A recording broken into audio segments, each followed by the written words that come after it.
Have you ever been exhausted? Not from work, not from exercise, not from lack of sleep, but from your own thoughts. You wake up thinking, you shower thinking, you drive thinking, you lie in bed thinking. The problem is not that you think. The problem is that you never stop. A conversation from 3 days ago, a mistake from 3 years ago, a future that hasn't happened yet, a disaster that may never happen at all. The mind jumps endlessly between the past and the future, while the present moment quietly disappears, and most people don't even notice, because overthinking often disguises itself as something useful. Responsibility, preparation, problem solving, being careful, being realistic. It sounds productive. It feels productive.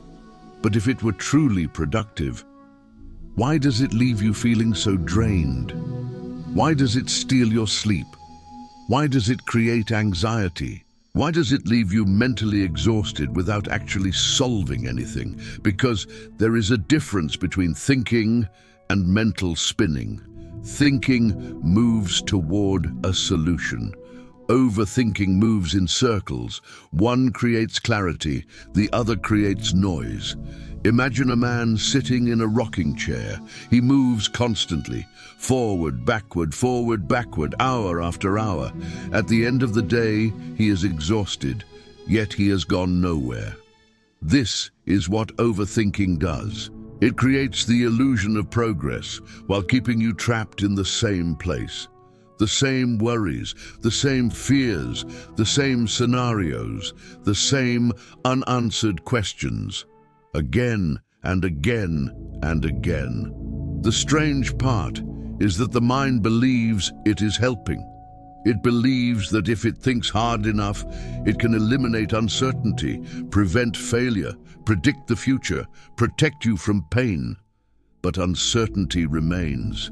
The future remains unknown, and pain remains part of life. So the mind works harder, creating more scenarios, more predictions, more simulations, more imaginary conversations, as if one more hour of thinking will finally provide the certainty it has been searching for. But certainty never arrives, and that is because the real problem was never a lack of thinking. The real problem was the belief that enough thinking could control reality. For thousands of years, human beings have struggled with this exact trap. Long before smartphones, long before social media, long before modern psychology, people were already losing themselves inside their own minds. And nearly 2,000 years ago, a former slave noticed something that most people still fail to see today. A simple distinction, a distinction so powerful that it has survived empires, wars, economic collapse, personal tragedy, and the passing of centuries. A distinction that may explain why your mind refuses to rest, and why no amount of worrying has ever brought you the peace you are searching for. Because before you can stop overthinking, you first have to understand what your mind is actually trying to control. Nearly 2,000 years ago, a man named Epictetus made an observation that would change the lives of millions. Not because it was complicated, but because it was true. He noticed that human beings constantly suffer over two different categories of things. The first category consists of things we can influence: our actions, our effort, our choices, our habits, our character. The second category consists of things we cannot fully control: other people, the future, the past, the economy, luck, reputation, the opinions of strangers, the outcome of our efforts. And according to Epictetus, much of human suffering begins when we confuse the two. Think about your own worries. How many of them involve things you cannot directly control? Will they like me? What if I fail? What if I lose my job? What if I embarrass myself? What if things don't work out? What if something goes wrong? Most overthinking follows the same pattern. The mind keeps trying to solve a problem that does not actually have a solution, because the problem belongs to the future. and the future refuses to be controlled. The mind wants certainty. Life offers probability. The mind wants guarantees. Life offers possibilities. The mind wants complete control. Life offers influence at best. And so a battle begins, a battle that can never be won, because no amount of worrying can force reality to obey. No amount of anxiety can guarantee success.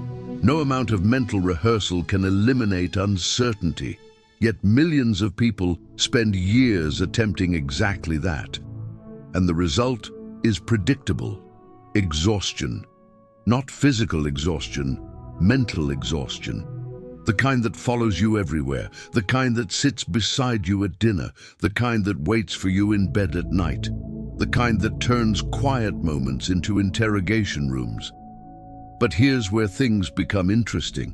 Modern psychology has begun noticing something similar. Researchers studying attention and mindfulness have repeatedly found that people often suffer when their minds become trapped in endless loops of rumination, prediction, and mental wandering. In other words, the mind keeps leaving reality, and every time it does, it carries stress back with it. This doesn't mean planning is bad. Planning is useful. Thinking is useful. Reflection is useful. The problem begins when thinking stops serving you, and you begin serving your thoughts. That is the line most people never notice crossing. At first, you control the thought. Then, the thought controls you. At first, you examine a problem. Then the problem occupies your entire mind. At first, you're trying to find an answer.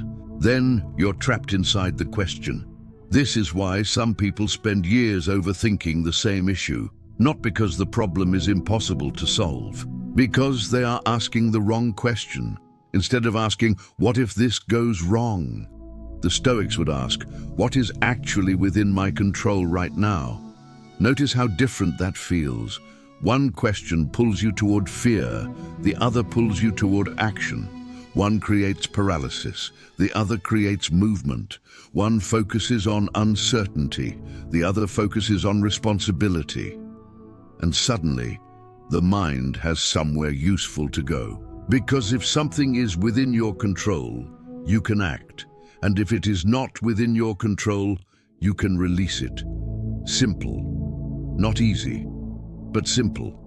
And perhaps that is why this idea has survived for nearly 2,000 years. Because while the world keeps changing, human minds remain surprisingly similar. We still fear the future. We still regret the past. We still seek certainty where certainty does not exist. And we still exhaust ourselves trying to control things that were never ours to control. But once you see the pattern, you cannot unsee it. And once you begin separating what is yours from what is not, something remarkable starts to happen. The noise begins to fade, not all at once, not overnight, but little by little. For the first time, the mind stops trying to control the entire world and starts focusing on the one thing it was always meant to govern: itself. Now, at this point, some people hear the Stoic idea and immediately ask, okay, but how do I actually stop overthinking? And the answer may surprise you. You don't, at least not directly, because the harder you try to stop a thought, the stronger your awareness of it becomes. Try not to think about a white bear for the next 10 seconds. Don't imagine it, don't picture it, don't think about it at all. And what happened? The mind immediately produced the very thing you were trying to avoid. This is why fighting thoughts is often a losing battle. The goal is not to control every thought that enters your mind. The goal is to stop following every thought that enters your mind. There is a difference, a profound difference. One creates resistance, the other creates freedom. And this is where a simple Stoic practice can help. Not because it eliminates uncertainty, but because it brings your attention back to reality, back to the present moment, back to what can actually be done. Whenever you notice yourself spiraling into overthinking, try this. Step 1. Stop. Not forever, just for a moment. Interrupt the loop. Most people never do this. They get swept away by the current of their thoughts. One thought becomes 10. 10 become 100. And before they realize it, they have spent 30 minutes trapped inside a scenario that exists nowhere except their imagination. So stop. Notice what is happening. Notice the mental movie. Notice the predictions. Notice the fear. Notice the endless search for certainty, and simply acknowledge it. I am overthinking right now, not with judgment, not with frustration, just awareness. Because you cannot redirect your mind if you do not first notice where it has gone. Step 2.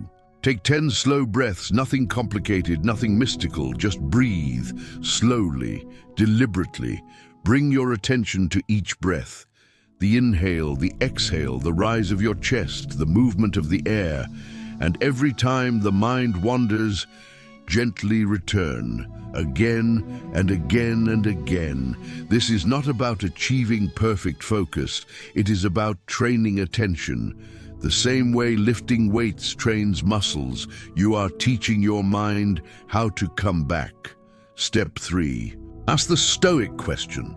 A question so simple that many people underestimate it, yet powerful enough to change the direction of your thinking. Ask yourself, what is within my control right now? Not tomorrow, not next year, not after everything is solved. Right now. Maybe the answer is making a phone call, finishing a task, having a difficult conversation, taking a walk, sending an application, starting the project, going to sleep, drinking water, writing the first sentence. The action itself does not matter. What matters is that it belongs to reality, not imagination. Reality. And finally, step 4, take one action. Just one. Because action is where overthinking loses its power. The mind wants endless analysis. Reality demands movement. The mind wants certainty before acting. Life rewards action despite uncertainty. This is something many people spend years misunderstanding. Clarity rarely comes before action. More often, clarity comes from action. The entrepreneur does not gain confidence before starting. The confidence comes from starting. The writer does not gain certainty before writing. The certainty comes from writing. The person rebuilding their life does not suddenly become fearless. They act while afraid, and through action, fear gradually loses its grip. This is why the Stoics focus so heavily on what could be done, because action anchors us to the present. Action breaks the spell of endless speculation. Action reminds us that we are participants in life, not merely observers of it. Will this exercise eliminate every anxious thought? No. Will it remove uncertainty from your life? No. Will it guarantee peace forever? No. Nothing can do that, but it can help you escape one of the most exhausting habits of the human mind, the habit of trying to solve tomorrow while abandoning today. And perhaps that is the real lesson. The goal was never to control every thought. The goal was never to eliminate uncertainty. The goal was never to predict the future. The goal was simply to return your attention to the only place where life is actually happening. Here, now, this moment. Because while the mind is busy chasing tomorrow, life quietly passes by today.